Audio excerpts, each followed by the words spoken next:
Hey Waffle Gang, I do hope you're well. My name is Mark and today we're checking out some more Reddit stories, and if you do love a Reddit story, why not consider hitting that like, subscribe, maybe that notification bell too. Let's crack on with today's first story. Much love guys. Now today's first story comes from a throwaway account and it says, my 30 female semi-disabled mother, 65 female moved in with me. My boyfriend, 34 male, hasn't been handling it well. How do I handle this? I want to try and be as brief as possible, but there is a bit of nuance. I'm an only child to a single mother. My parents divorced when I was really young, and my mum was the person who raised me. I'm very aware of the sacrifices she made to ensure I succeeded in life, despite how poor we were.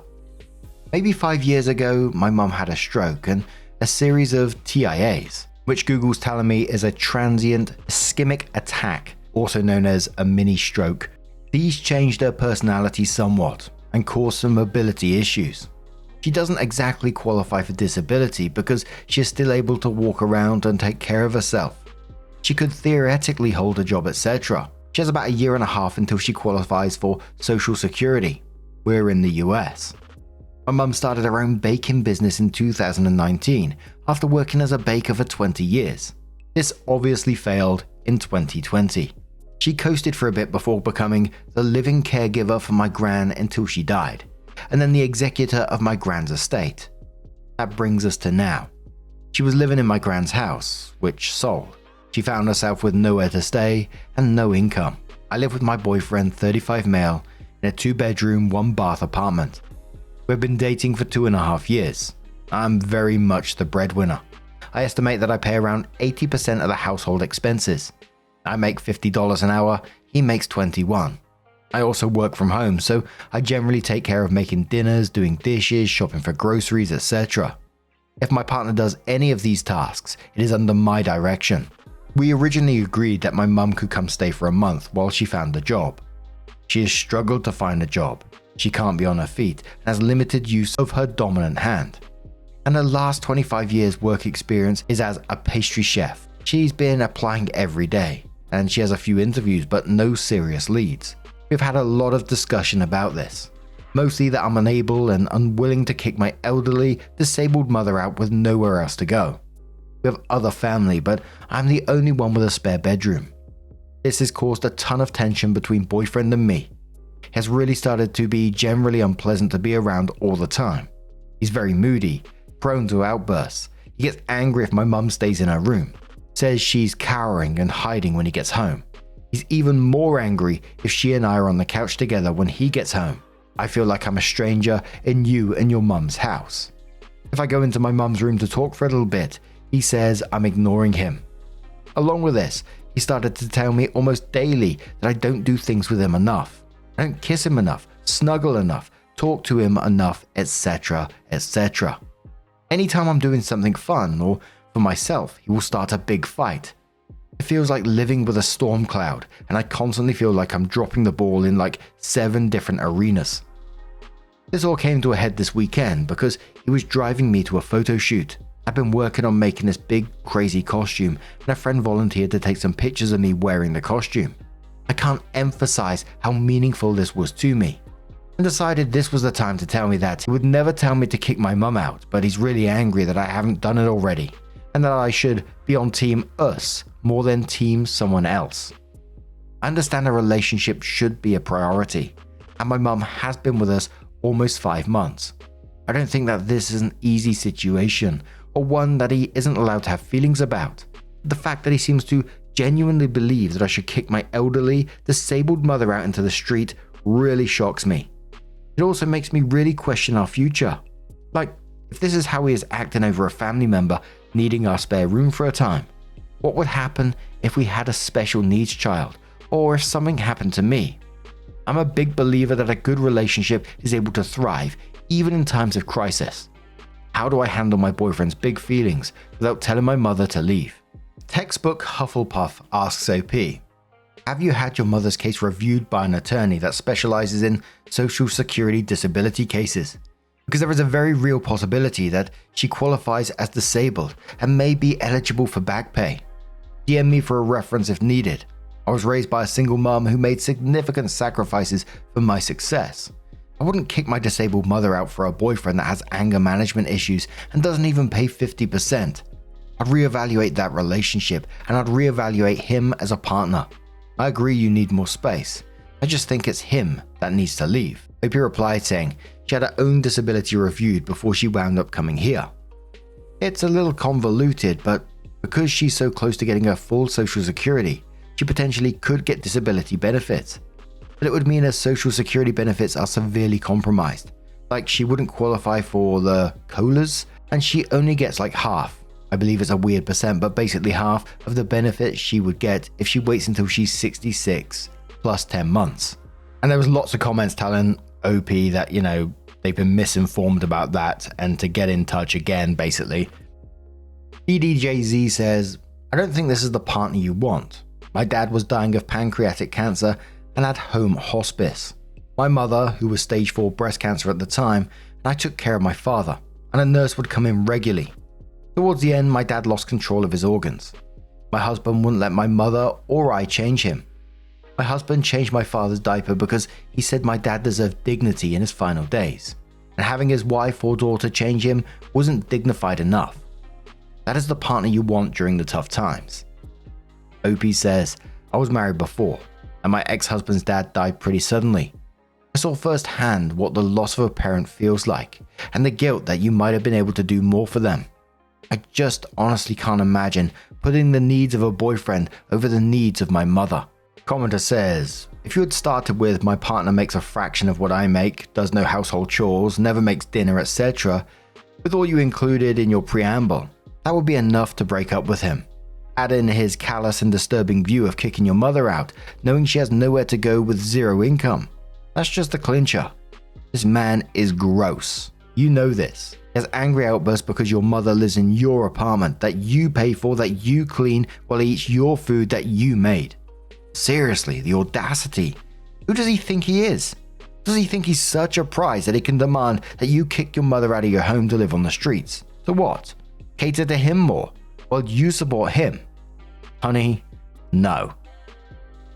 Usually Right says, okay, your mother isn't elderly, she's also not disabled. She's had some bad luck for sure, but she's also done some poor planning. It's been 5 months. That's not what your partner agreed to, and I can appreciate that he's not loving life having your mother there. It's weird that you added it in that you make more than him. It's like you think that because you make more, his feelings don't matter. Maybe you and the other family need to pull together to find and pay for a roommate situation for your mum that isn't your apartment. I just fail to see how she can't find a single opportunity in 5 months. My mum had several TIAs, plus the CHF, and she isn't terribly mobile. Like she can't be on her feet all day or go for a hike, but she babysits. I know everyone is different, but I don't think you and your mother have the same sense of urgency here, and I feel like you're not being particularly respectful of your partner. Another commenter says, he agreed to a month and it's been far longer. I wouldn't be willing to live with my own mum that long, much less my mother-in-law. You keeping her at your home is breaking your bargain. You can certainly choose to do it, but understand that you are. If you aren't willing for your mum to be kicked out, then you need to be okay with your boyfriend leaving. He doesn't want to live with your mum, and that's a fair thing for him to want. You need to choose which you're okay with, and let him know it clearly so he can make his choices. OP says, I'm okay with him leaving, but he can't afford to leave and live on his own. He had a different job when we met, but has been fired a few times, and every new job he's found has paid slightly less than the last. He also previously was living on debt quite a bit, and relying on his parents. His parents have given him quite a bit of cash recently to get out of debt, and have basically said that that's the last they're able to give him for a while. I offered to try and get some of my family to pitch in with me and help fund the small apartment for my mum, but that would require me to pay less towards our living expenses. He said it wasn't fair for him to have to pay more because I'm paying for my mum. I don't know what else I can do. So then OP comes in with the update and says, thank you so much, you offered advice on my previous post. So much of it has been really helpful. I did my best to reply to comments and I was surprised by all the responses I got. So much has happened since I posted this, and I feel there was some information that I excluded from the original post because it felt irrelevant at the time, but now does seem relevant. First, I kind of want to elaborate on my mum's behavior while living with us. This didn't originally feel relevant to this post because my mum really feels like a fixed point to me, like she's going to behave how she behaves. That doesn't change that she's my mum and I feel I have a responsibility towards her, as long as she isn't violent or outright abusive. Also, I'm pretty desensitized to my mum's quirks. I've been dealing with her my whole life. It doesn't really occur to me to think critically of her behavior. My mum is really manipulative, and I am easy to manipulate. She's the type of person who would make small, seemingly innocuous comments that over time kind of create a new reality if you're around her frequently. So over the time she lived with us, she made me feel that 65 is very, very old, and it's unreasonable to expect 65-year-old to take care of herself. She also basically didn't take care of her personal hygiene. It was very hard to get her to shower, to the point where she would smell terribly. It was hard to be in a room with her. I would of course beg her to shower, and every time it was a very long, drawn out, dramatic, and emotionally intense scene. She would cry, sob. She would tell me she had promised to do it in the morning the following day, and the next day she'd be throwing up sick. She'd beg me not to shame her for struggling, emphasize that she's getting old, and as you get old it's hard to do things. She'd talk about being afraid of falling in the shower and no one helping her because I'm so ashamed of her. After she did shower, if I thanked her, she'd burst into tears and talk about how difficult it has been and how scared she'd been of falling. This happened almost every time. I want to emphasize that at the time this is upsetting to me, but I kind of just accepted it. I also felt horribly guilty for causing her emotional distress, and going through this whole process like once a week was pretty overwhelming. Also, there has been a pretty big blow up where I realized that she hadn't been applying to any jobs. She wanted me to fix something with her phone, and it led to me seeing there had been 0 applied jobs on Indeed, 0 confirmation we got your application emails, none of that. I asked her to furnish any proof that she'd been applying and she couldn't. She swore up and down, tearfully, that she had been applying, but she couldn't prove it at all. This made me really upset, but she still had nowhere to go, and she's still my mum. So I didn't really know what to do. I started making her show me every morning the job she had applied to. Afterwards, she did this voluntarily every morning. I've been told that when she first had a series of TIAs, that she needs to go on short, frequent walks. Otherwise, she will experience blood flow issues that cause things like numbness in her limbs. She barely moves at all, so much that her leg muscles are very atrophied. I've offered to go on walks with her, buy her a walker, etc., but she always declines. It's worthy of note that I work from home, so I was around her constantly. She was the only person I talked to, other than boyfriend, sometimes for weeks, and when boyfriend came home, he was usually really short-tempered. So for me, this created a reality where my mum was feeble, elderly, shouldn't be expected to care for herself, trying her best, and boyfriend was pissy, irritable, mean, kind of ungrateful about everything I did for him and for our relationship. My mum would comment frequently about how hard I work to have dinner ready when he gets home, and how he never appreciates it, how immature he seems compared to me. So for most of the day, I'll be dealing with my mum's emotional scenes, hearing a constant stream of subtle negative comments about boyfriend, all so innocuous and focused on praising my efforts that I didn't realize how they were influencing me. All these realizations came later. Shortly after I made the original post, boyfriend and I had a conversation that ended in us both calmly deciding it'd be best for us to break up and move out. Luckily, our lease already ended and we were on month to month. So this wasn't an issue. It took us a week for arranged new places to live. I got a 2-bedroom for my mum and I. He found a studio.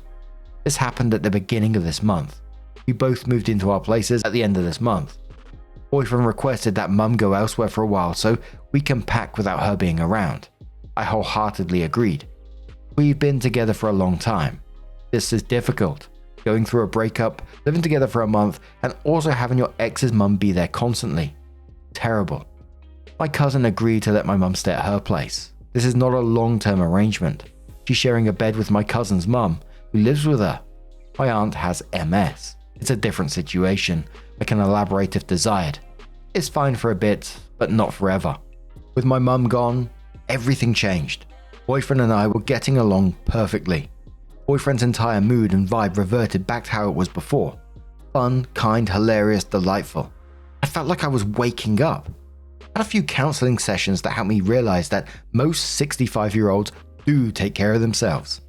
My mum does have some issues, but a lot of the issues are within her ability to fix. She hasn't been trying to sign up for government assistance. She hasn't been trying to do anything. She hasn't been taking care of herself at all. I realized through counseling and talking with friends and family that just because she decided not to take care of herself doesn't mean I have to sacrifice my life to take care of her. I also have a lot of conversations with boyfriend, ex-boyfriend now, where we were able to really see how the other person was affected by all of this. He really now understands how this constant manipulation was causing me not to really see my mum and the situation clearly. He also understands that despite everything, she is my mum. And for my part, I really understand why he was just at the end of his rope and was acting like a dick all the time. He was acting like a dick all the time. He openly agrees he was. But yeah, I get it. I really do. He wasn't the problem. We def had some stuff to work on, and that was present before my mum moved in. But I think all of that was fixable if we didn't have 6 months of me slowly being brainwashed and him slowly becoming the worst version of himself. I do have a lease which my mum is on, for a year in the new place. I've decided that I will hold that lease for 1 year, after which I am moving to a 1-bedroom alone. If in a full year she has not found a way to support herself, at that point it won't be me making her homeless. I can't keep supporting someone who makes no effort to support themselves, seems perfectly happy to have my life fall apart, and contributes nothing at all to our shared home. I'm happy to help her however she asks me to during the next year, but I can't set myself on fire to keep her warm, especially if she makes no effort. There are options out there for her. She's perfectly capable of looking into them. I need to give myself the love, care and consideration I've given her. I have to have a question, so what guidance can you give me for someone living with a parent who has a proven track record of being manipulative? Save It Up says to the OP after this one, that started off so well, and the same old excuses. She needs a year, she has nowhere to go, she can't stay at my aunt's. You have not learned nearly as much as you think you have or need to. You're just repeating the same cycle. You know your mum is a whole adult. She knows she can apply for jobs, government assistance, etc. She's choosing not to. Even if she doesn't know how, she can go to the office and get help. I guarantee in a year nothing has changed. She will call your bluff, and you don't have the spine to actually kick her out because she still won't have money and still won't have a place to stay. She is smart enough to manipulate the hell out of you, so she is smart enough to see she can pull your strings to stay and have a live-in nanny do everything for her forever.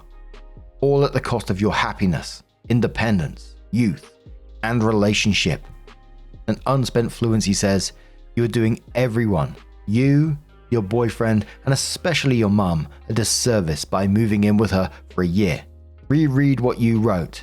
Your inability to assess the situation as unworkable is highly concerning. OP replied to that saying, I don't disagree with you. I'm really concerned about it. I signed the lease and everything before she went to live with my cousin.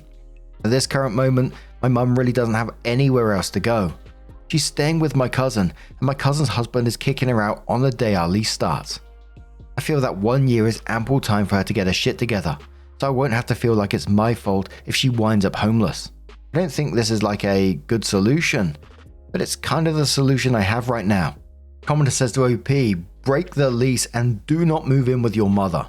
She will further manipulate you over the next year and you'll never be rid of her. The only way she will care for herself is if she has to, and you're enabling her still. You literally can just say no, and then not live with her. It feels hard, but no is a complete sentence. Opie says I financially cannot break the lease. It's a 3k fee, and I just spent quite a bit on a security deposit, etc. I didn't have another place lined up, and I can't afford to pay the lease break fee. Application to a new place, new security deposit, etc. I wish I could. I signed this lease before I realized literally anything. I don't want to be stuck with her for a year, but I am. I can't materialize well over 5k to just break a lease and find a new place. I've looked into it. I'm not happy with the situation. And a commenter replies to that saying, okay, so you can't break the lease right now. That doesn't mean you have to be stuck with her for a whole year. Now you know how much you need to save to get out of the situation, so work your butt off and save everything you can to break the lease as soon as you're financially able to. It doesn't have to be all or nothing. You can still save yourself some mental anguish here. In the meantime, you're going to need to do everything you can to stay strong during the time you live with her. Make sure you have a solid support system and keep up with regular counseling appointments to keep yourself accountable. Communicate your boundaries clearly and make sure she understands. Let her know that you'll be breaking the lease as soon as you're able, and that you expect her to use this time to get herself appropriately situated.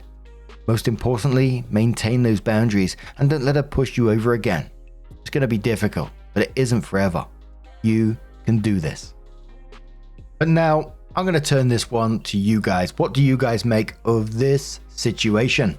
Let us know your thoughts down in the comments below. And let's have another story from the Am I the Arsehole subreddit. And this one's from Alibana8388.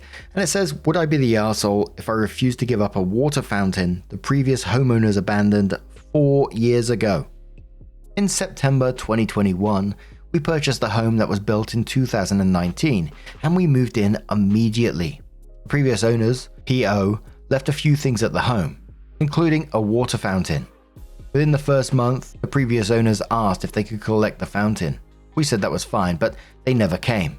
It's now March/April of 2025. 4 years later, and it's been sitting in the front yard. Over the last 2 years, I've been organizing, prepping, and designing my front yard where it will be incorporated into my design. I'm an avid gardener and decided to redo the garden, but haven't yet planted anything. It's taken me a while to actually get started for multiple reasons. The first year we were settling in. Second year I had to learn about the seasons. I'm from Florida, we don't have seasons. Research native plants, best planting times, amongst other things. The most important reason was because the house was built poorly, and we had to repair an entire wall that was in the main section of the garden. There is no point for me to plant when we will be doing construction work. After we finished the exterior part of the wall, winter started. The roof still needs repairs, but I have access to the area now. I planned on power washing, repairing, and painting the water fountain this weekend. But I got COVID and again delayed. I dismantled the fountain and relocated it to various places to be worked on. Suddenly, the previous owners messaged my husband stating he wants the water fountain back. It's his 45th anniversary soon, and it was his wife's 35th anniversary present, stating he'd be by this weekend to get it. I told my husband to inform the previous owners that I'm no longer willing to part with it. Previous owner states it's not mine to part with and I'd be by to pick it up. It has been on our property for 4 years. It's considered abandoned property after 30 days. We gave them the chance to pick it up, but they didn't. We're not a storage unit. What claim is it his to come get it?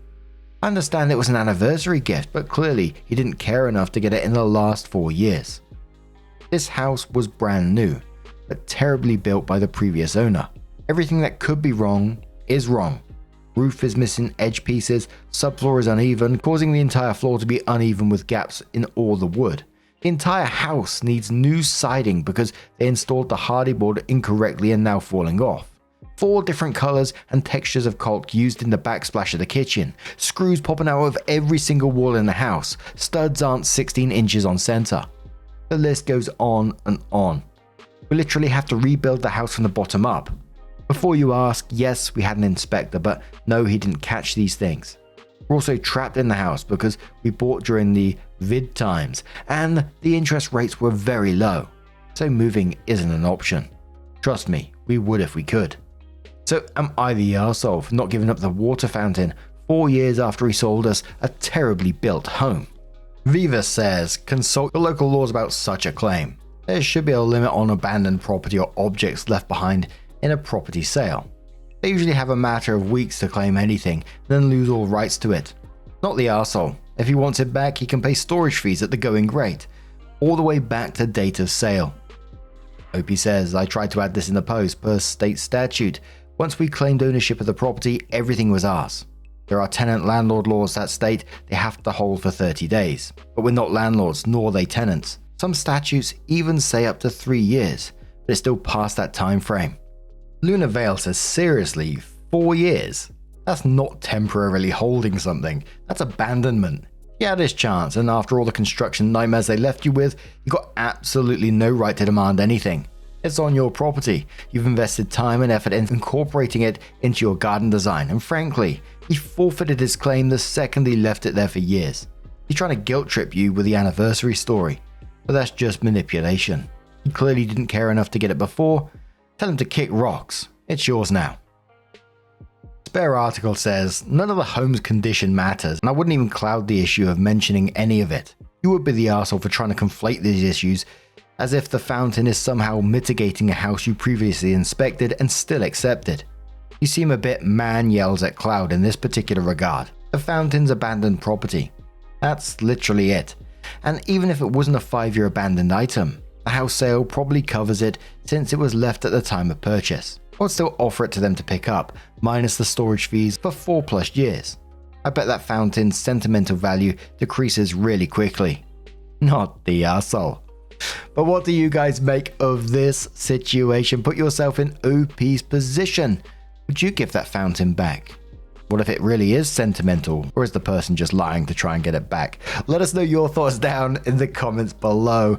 I'd be worried that they're just going to nick it out the front garden though, to be quite honest. I'm not sure how heavy this thing is, but let us know your thoughts down in the comments below. And just a huge thank you for being here today, getting involved in the stories, your love, your support, your time. It always means the absolute world to me. So thank you so much for being here, and I will see you in the next one. Take care and much love.